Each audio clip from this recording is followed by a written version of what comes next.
서울의 겨울은 뼛속까지 파고드는 추위로 유명하다. 한강 다리 위. 눈발이 흩날리는 밤. 민주는 코트깃을 세우며 떨리는 숨을 내뱉었다. 그의 앞에 선 하이.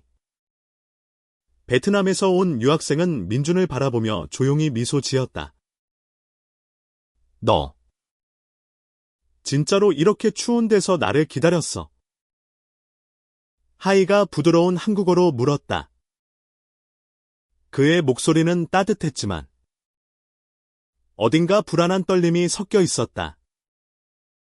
민주는 대답 대신 하이의 손을 잡아 자신의 주머니 속으로 밀어 넣었다. 차가운 손끝이 따뜻해지자 하이의 눈가가 살짝 붉어졌다. 민주는 27. 서울에서 나고 자란 평범한 회사원이었다. 그의 삶은 겉보기엔 단조로웠다.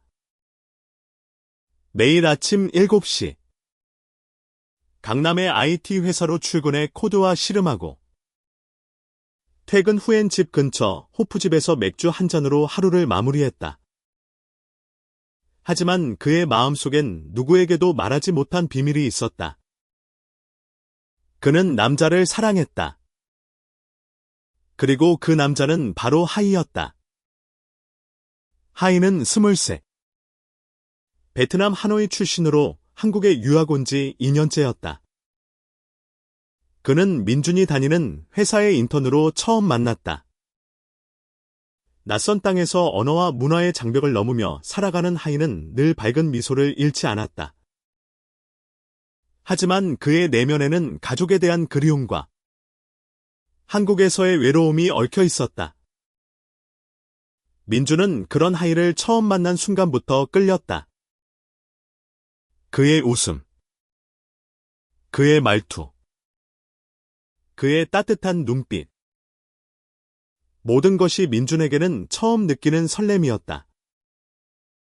두 사람은 회사 동료로 시작해 점차 친구가 되었고 어느새 서로에게 없어선 안 될 존재가 되었다. 민준은 하이와 함께 있을 때만 진짜 자신일 수 있었다. 하지만 그들의 사랑은 결코 쉬운 길이 아니었다. 민준의 가족은 전통을 중시하는 가정이었다. 특히 그의 부모님은 6자녀를 키우며 늘 가문의 자랑을 강조했다. 민준은 그 6자녀 중 넷째였다. 위로 2 형과 누나, 아래로 2 동생이 있는 늘 시끄럽고 복잡한 가정. 부모님은 자식들을 성공의 도구로 여겼다. 좋은 대학, 좋은 직장, 그리고 정상적인 가정. 그게 그들의 꿈이었다. 민주는 늘 부모님의 기대 속에서 자랐다. 그는 그 기대를 충족시키기 위해 열심히 공부했고 좋은 회사에 취직했다. 하지만 그의 마음 한구석엔 항상 공허함이 있었다. 그는 자신이 원하는 삶을 살고 있지 않았다. 하이를 만나기 전까지는 그 공허함의 이유를 몰랐다. 하이는 민준에게 자신이 누구인지, 무엇을 원하는지 깨닫게 해준 사람이었다. 민준아, 너 부모님께 말할 건가? 하이가 조심스럽게 물었다. 한강 다리 위. 두 사람은 이제 손을 꼭 잡고 있었다. 민준의 얼굴이 굳었다. 그는 고개를 저었다. 말하면 다 끝이야. 우리 집은 절대 받아들이지 않을 거야. 하이는 조용히 고개를 끄덕였다.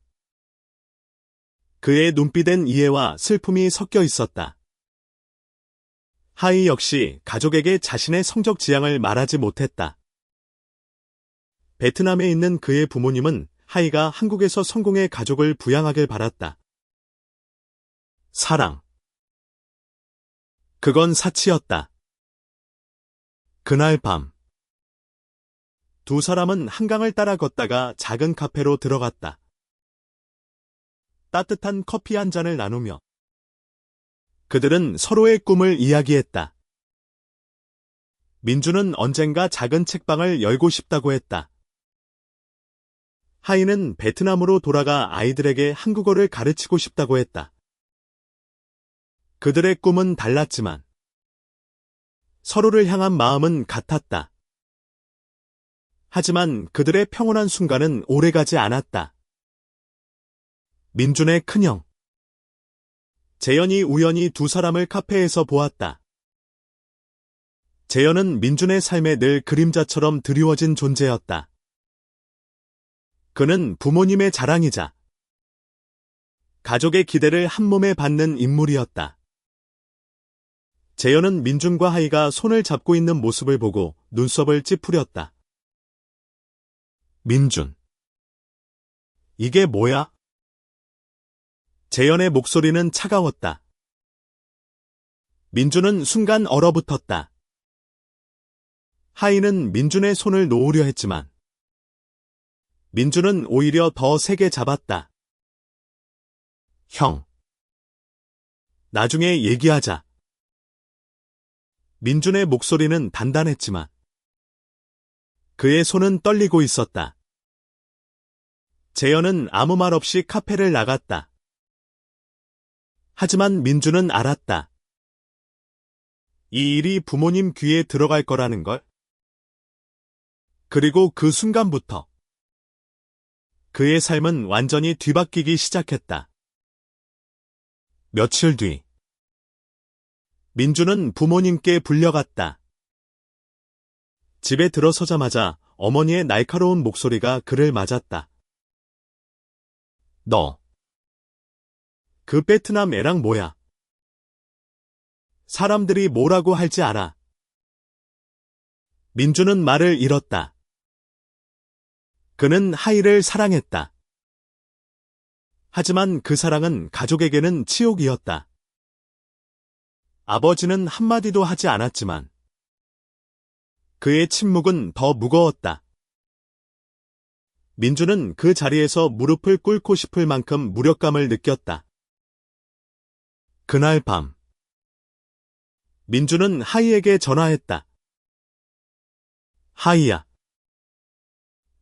우리 어떻게 해야 할까? 그의 목소리는 갈라져 있었다. 하이는 잠시 침묵하더니 조용히 말했다. 민준아, 우리가 잘못한 거 없어. 사랑하는 게 왜 잘못이야? 그 말은 민준의 가슴을 찔렀다. 하지만 동시에 그는 두려웠다. 가족을 잃을까봐. 세상의 시선을 견딜 수 있을까봐. 이제 민준과 하이는 선택의 기로에 서 있었다. 사랑을 지킬 것인가? 아니면 가족과 사회의 기대에 굴복할 것인가? 그들의 이야기는 이제 막 시작되었다. 민준은 사무실 책상에 앉아 모니터를 멍하니 바라보고 있었다. 화면엔 코드가 가득했지만 그의 머릿속은 하이와의 대화로 가득 차 있었다. 부모님과의 대립 이후 그는 잠을 이루지 못했다. 어머니의 날카로운 말과 아버지의 침묵이 그의 가슴을 무겁게 짓눌렀다. 하이는 민준의 사무실 근처 카페에서 그를 기다리고 있었다.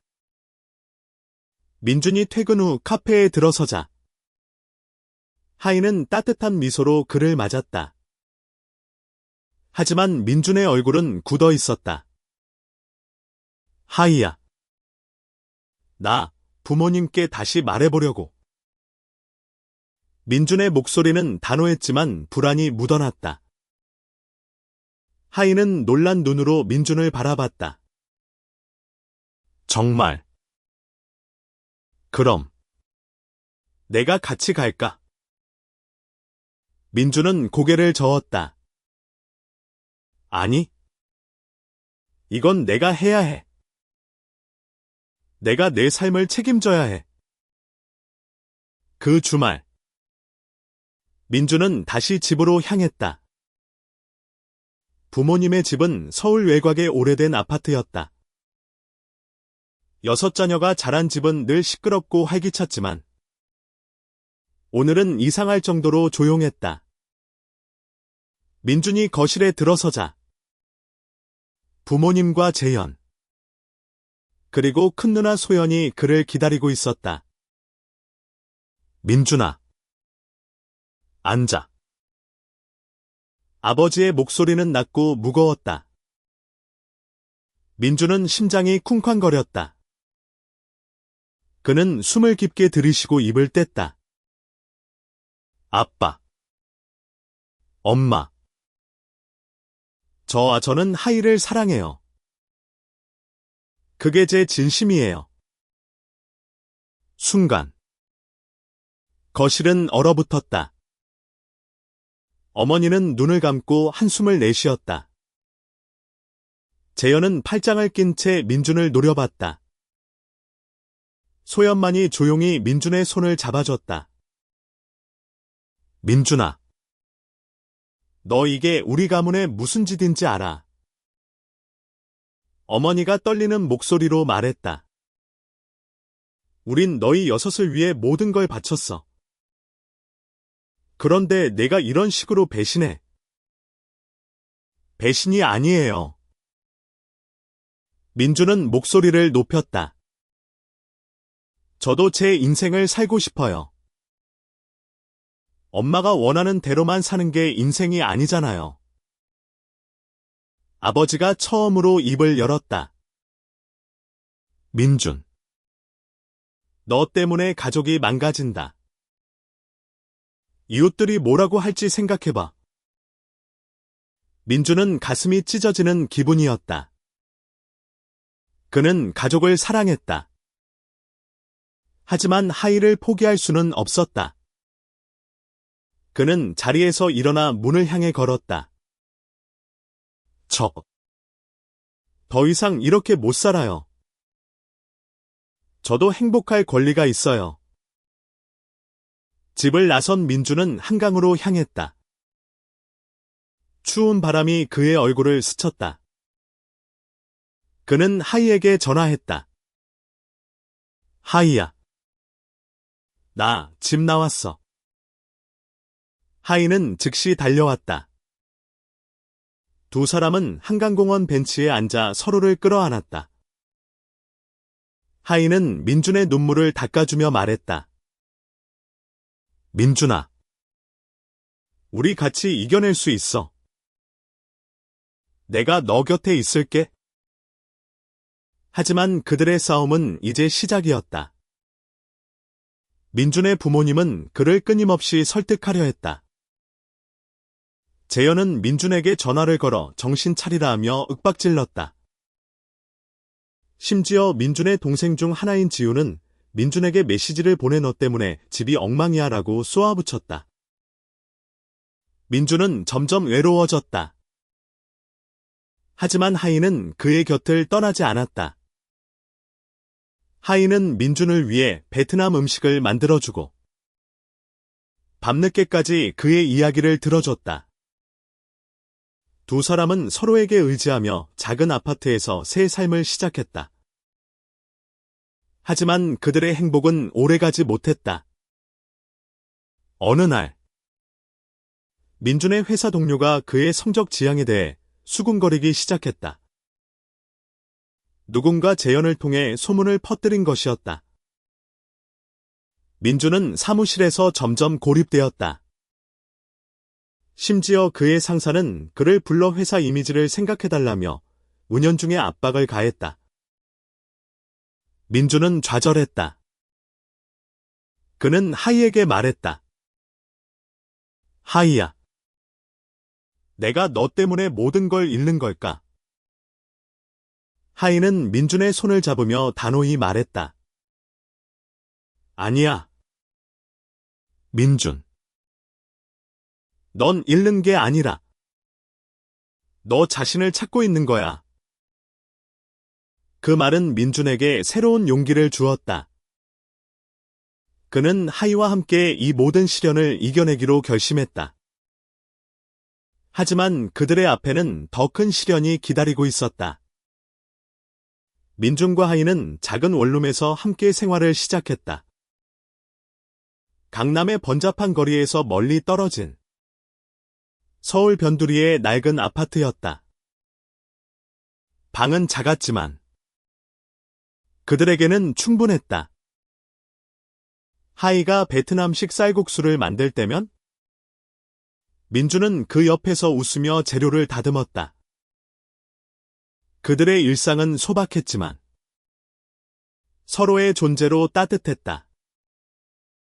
하지만 세상은 그들의 사랑을 쉽게 받아들이지 않았다. 민준의 회사에서 소문은 점점 더 퍼졌다.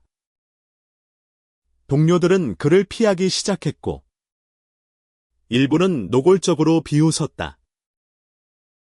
민준은 이를 무시하려 했지만, 매일 사무실에 들어가는 게 점점 더 고통스러워졌다.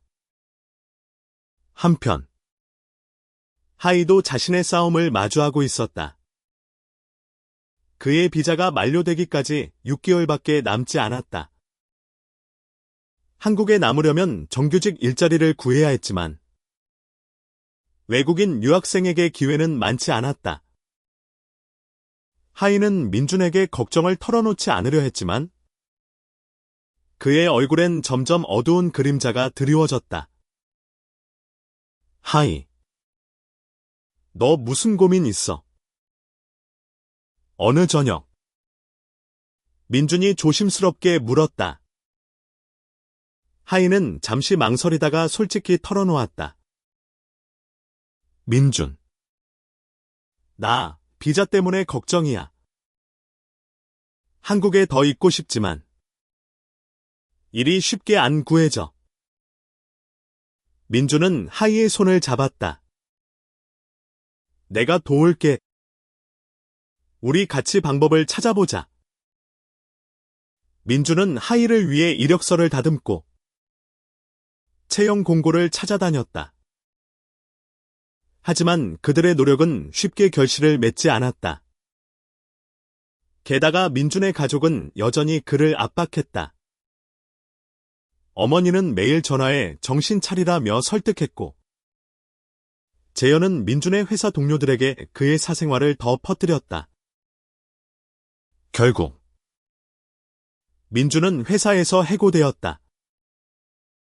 상사는 업무성과 문제라고 둘러댔지만 민준은 진짜 이유를 알았다. 그는 하이에게 이 사실을 숨기려 했지만 하이는 민준의 표정에서 모든 걸 읽었다. 민준, 나 때문에 이런 거지? 하이가 떨리는 목소리로 물었다. 아니야. 하이, 이건 내 선택이야. 민준은 하이를 안으며 말했다. 하지만 그의 마음은 무거웠다. 민준은 새로운 일자리를 찾기 시작했다. 하지만 그의 이력서엔 문제 있는 직원 D라는 꼬리표가 붙은 듯했다. 그는 점점 자신감을 잃어갔다. 하이는 그런 민준을 위로하며 자신의 알바비로 생활비를 충당했다. 두 사람은 서로에게 의지하며 버텼지만 갈수록 상황은 어려워졌다. 그러던 중 하이에게 작은 기회가 찾아왔다. 한 지역 문화센터에서 베트남어 강사를 구한다는 공고였다. 하이는 면접을 보러 갔고 놀랍게도 합격했다. 그는 민준에게 달려가 이 소식을 전했다. 민준, 나 일자리 구했어. 이제 비자 연장할 수 있을 거야. 민준은 하이를 끌어안으며 눈물을 흘렸다. 너 정말 대단해. 하이. 하지만 기쁨도 잠시. 민준의 부모님이 하이의 직장으로 전화해 그를 비판하는 말을 퍼뜨렸다. 그 애 때문에 우리 아들이 망가졌다며? 하이의 직장을 위협했다. 하이는 충격을 받았지만 민준에게 이 사실을 숨겼다. 그는 민준이 더 상처받지 않길 바랐다. 민준은 우연히 이 사실을 알게 되었다. 그는 분노와 무력감으로 가득 찼다. 그는 부모님께 전화해 소리쳤다. 왜 하이까지 망가뜨리려는 거예요? 제가 선택한 삶이에요. 어머니는 차갑게 대답했다. 너만 생각하는 거야. 민준. 가족 전체를 생각해. 민준은 전화를 끊고 하이를 찾아갔다. 두 사람은 다시 한강으로 향했다. 눈이 내리는 밤. 그들은 서로를 끌어안았다. 하이. 미안해. 내가 너한테 이런 고통만 안겨줬어. 하이는 민준의 얼굴을 감싸며 말했다. 민준. 너는 내게 세상이야. 이겨낼 수 있어. 그들의 사랑은 점점 더 단단해졌지만 세상의 벽은 더 높아졌다. 민준은 결심했다. 그는 하이와 함께 새로운 시작을 해야 한다고. 민준과 하이는 새로운 출발을 꿈꿨다. 민준은 더 이상 가족의 기대에 얽매이지 않기로 했다. 그는 하이와 함께 자신만의 삶을 꾸리기로 결심했다. 하지만 현실은 그들의 결심을 쉽게 받아들이지 않았다. 민준은 새로운 일자리를 찾기 위해 동분서주했다. 그는 프리랜서로 소규모 IT 프로젝트를 맡기 시작했다. 수입은 불안정했지만 그는 하이와 함께라면 무엇이든 할 수 있을 것 같았다. 하이는 문화센터에서 베트남어 강사로 일하며 점점 더 많은 학생들에게 사랑받았다. 그의 밝은 에너지는 학생들에게도 전염되었다. 하지만 민준의 가족은 그들을 가만두지 않았다. 재현은 민준의 새 직장에까지 연락해 그의 평판을 깎아내렸다. 민준은 점점 지쳤다. 그는 하이에게 말했다. 하이. 내가 너한테 짐이 되는 것 같아. 내가 없으면 너 인생이 더 쉬울까? 하이는 단호히 고개를 저었다. 민준. 너 없으면 나 인생이 의미 없어. 그들의 사랑은 시련 속에서도 빛났다. 하이는 민준을 위해 매일 저녁 베트남 음식을 준비했고, 민준은 하이의 강의 자료를 정리하며 그를 도왔다. 두 사람은 서로의 꿈을 응원하며 점점 더 가까워졌다. 그러던 중, 하이의 비자 연장이 승인되었다. 그는 민준과 함께 기뻐하며 축하 파티를 열었다. 작은 원룸에 친구 몇 명을 초대해 소박한 파티를 즐겼다. 그 순간만큼은 모든 걱정이 사라진 듯했다. 하지만 행복은 오래가지 않았다. 민준의 부모님은 그들의 아파트로 찾아왔다. 어머니는 눈물을 흘리며 민준에게 말했다. 민준. 제발 돌아와. 우리가 잘못했어. 가족이니까 이해해줄게. 민준은 흔들렸다. 그는 가족을 사랑했다. 하지만 그는 하이를 더 사랑했다. 엄마.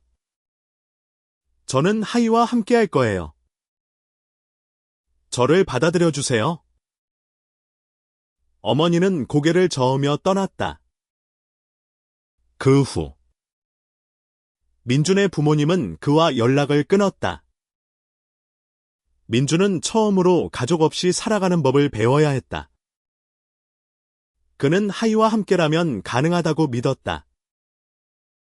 민준과 하이는 서울을 떠나 제주도로 향했다. 그들은 제주에서 작은 카페를 열 꿈을 꾸기 시작했다. 민준은 IT 기술을 활용해 카페의 온라인 마케팅을 준비했고, 하이는 베트남 문화를 접목한 메뉴를 구상했다. 그들의 꿈은 점점 구체화되었다. 하지만 제주에서의 새 시작도 쉽지 않았다. 지역 주민들 중 일부는 그들의 관계를 수근거렸다. 민준은 상처받았지만 하이는 웃으며 말했다. 민준, 세상은 원래 느리게 변해? 우리만 잘 살면 돼. 그들은 제주 바닷가 근처의 작은 공간을 얻었다. 아직 카페는 오픈하지 못했지만 그들은 매일 아침 바다를 보며 서로에게 힘을 주었다. 민주는 하이의 손을 잡으며 말했다. 하이, 너랑 있으면 어디든 집이야. 하지만 그들의 평화는 또 한 번 깨졌다. 민준의 동생 지훈이 제주로 찾아왔다. 그녀는 눈물을 흘리며 말했다. 오빠, 아빠가 아프셔. 돌아와. 제발. 민준은 심장이 내려앉았다. 그는 하이를 바라봤다. 하이는 조용히 고개를 끄덕였다. 민준. 가. 내가 기다릴게. 민준은 가족과 하이 사이에서 갈등했다. 그는 아버지를 사랑했지만 하이를 버릴 수 없었다. 그는 어떤 선택을 해야 할까? 민준은 제주를 떠나 서울로 돌아왔다. 아버지가 위독하다는 소식에 그의 마음은 혼란스러웠다. 하이는 민준을 배웅하며 말했다. 민준, 가족이 소중한 거 알아. 하지만 너 자신도 잊지 마. 민준은 하이의 말을 가슴에 새기며 기차에 올랐다. 서울에 도착한 민준은 병원으로 직행했다. 아버지는 중환자실에 있었다. 심장병이 악화된 상태였다. 민준은 아버지의 손을 잡으며 눈물을 흘렸다. 아빠, 나 때문에 이렇게 된 거 아니에요. 제발 나쁘게 생각하지 마세요. 어머니는 민준을 보자마자 그를 끌어안았다. 민준, 네가 돌아와서 다행이야. 하지만 그녀의 눈엔 여전히 갈등이 있었다. 민준은 알았다. 어머니는 그를 받아들이려 하지만 그의 사랑까지 받아들일 준비는 되어 있지 않다는 걸. 민준은 병원에서 며칠을 보냈다. 그는 아버지를 간호하며 가족과 시간을 보냈다. 하지만 그의 마음은 제주에 있는 하이에게로 향했다. 하이는 매일 밤 전화로 민준을 위로했다. 민준, 너 잘하고 있어. 가족도 중요하지만 우리도 중요해. 아버지가 퇴원한 후 민준은 가족과 진지한 대화를 나눴다. 그는 부모님과 형제들에게 말했다. 저는 하이를 사랑해요. 그건 변하지 않아요. 하지만 저도 가족을 사랑해요. 우리 같이 행복할 수는 없을까요? 소연은 민준의 손을 잡으며 말했다. 오빠, 내가 너 지지할게. 하지만 재현과 어머니는 여전히 반대했다. 재현은 가족의 명예를 생각하라며 민준을 비판했다. 민준은 더 이상 설득하려 하지 않았다. 그는 제주로 돌아가기로 했다. 제주로 돌아온 민주는 하이를 끌어안았다. 하이. 나 이제 알았어.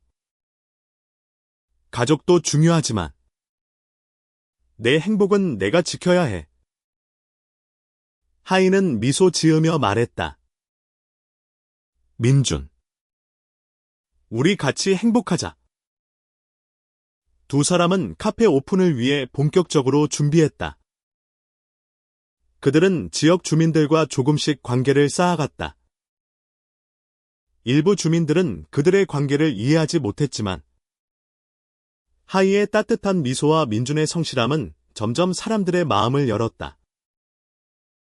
카페는 드디어 문을 열었다. 하늘과 바다라는 이름의 카페는 제주 바닷가에 자리 잡았다. 하이는 베트남 커피를 메뉴에 추가했고 민주는 카페의 홈페이지를 만들었다.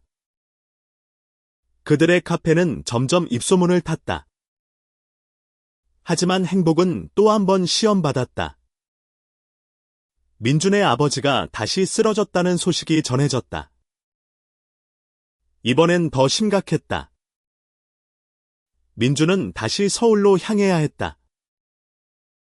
하이는 그의 곁에 함께 가기로 했다.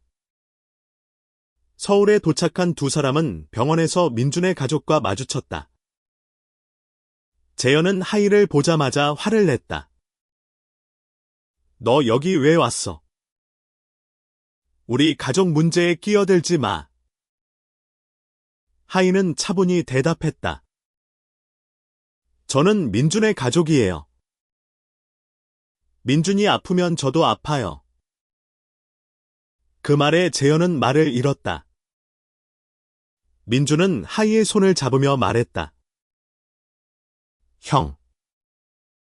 하이는 내 인생의 일부야. 받아들여줘. 민준의 아버지는 병상에서 그 장면을 보았다. 그는 힘겹게 입을 열었다. 민준. 미안하다. 내가 너를 너무 몰랐어. 민준은 눈물을 흘렸다. 그는 아버지의 손을 잡으며 말했다. 아빠. 저도 아빠 사랑해요. 민준과 하이는 병원에서 아버지를 간호하며 시간을 보냈다. 아버지의 상태는 호전되었지만 여전히 약했다.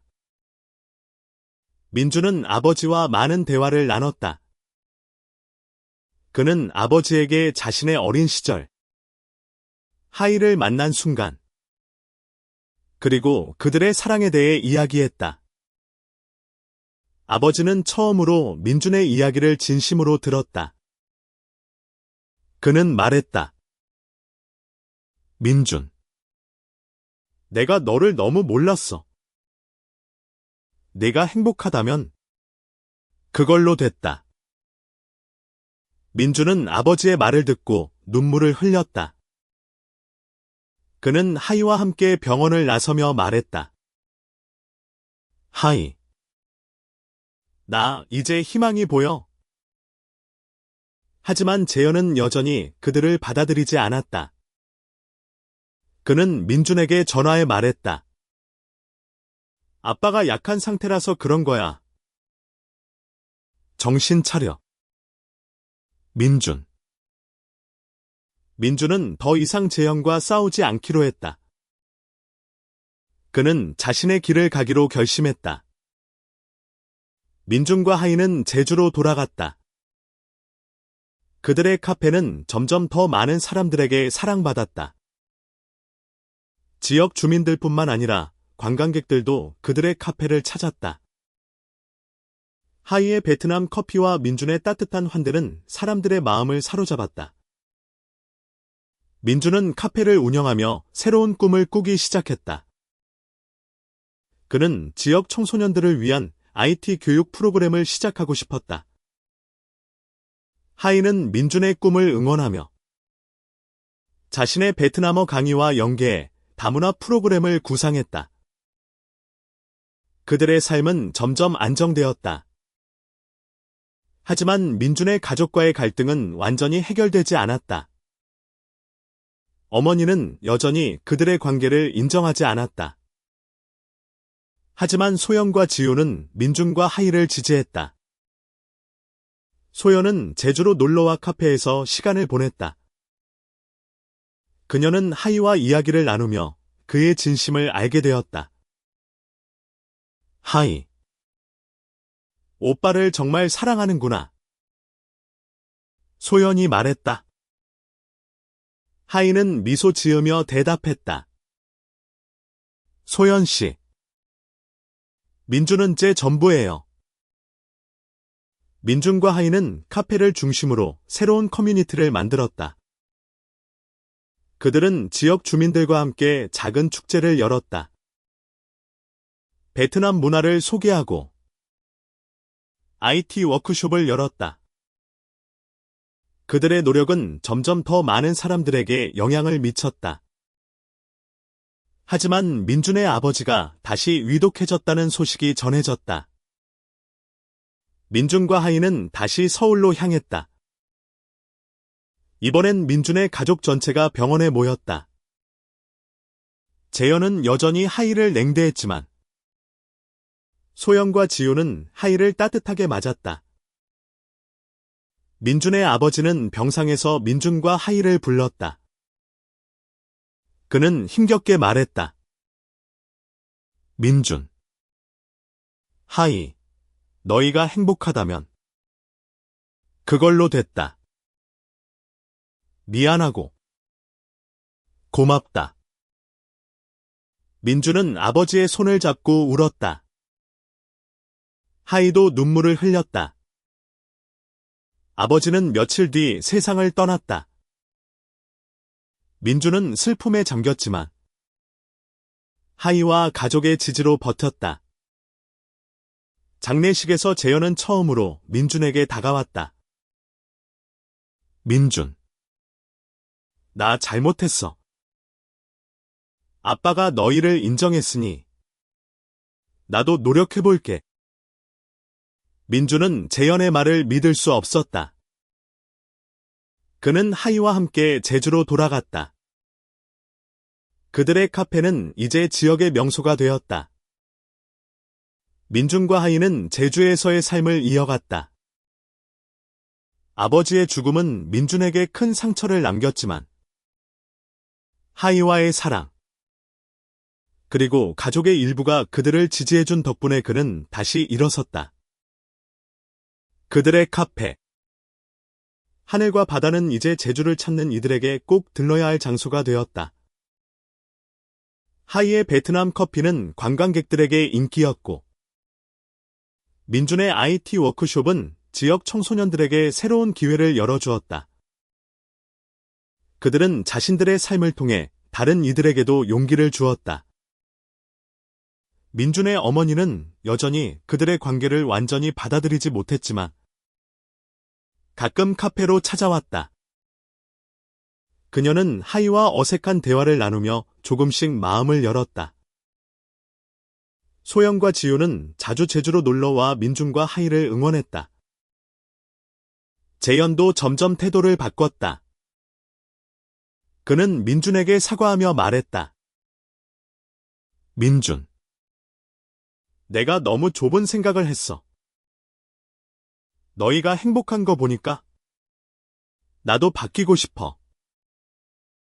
민준과 하이는 자신들의 사랑이 세상을 조금씩 바꾸고 있음을 느꼈다.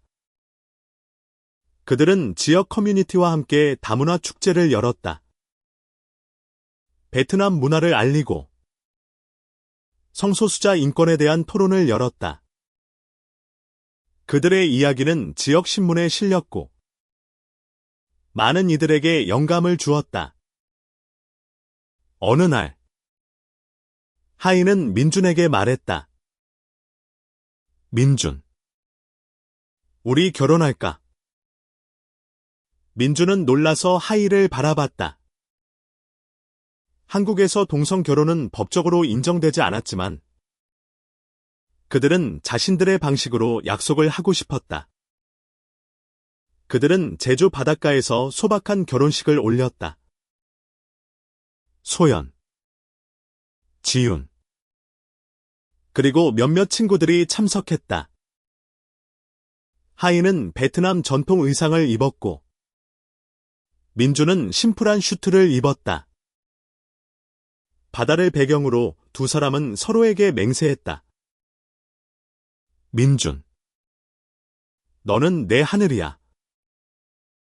하이, 너는 내 바다야. 그들의 결혼식은 작았지만 그들의 사랑은 거대했다. 그들은 세상의 편견과 가족의 반대를 이겨냈다. 그들의 이야기는 끝나지 않았다. 민준과 하이는 앞으로도 서로를 지지하며 더 많은 이들에게 희망을 전할 것이다. 그들의 카페는 이제 단순한 카페가 아니었다. 그것은 사랑과 용기의 상징이었다. 민준과 하이는 매일 아침 카페 문을 열며 서로에게 미소 지었다. 그들은 알았다.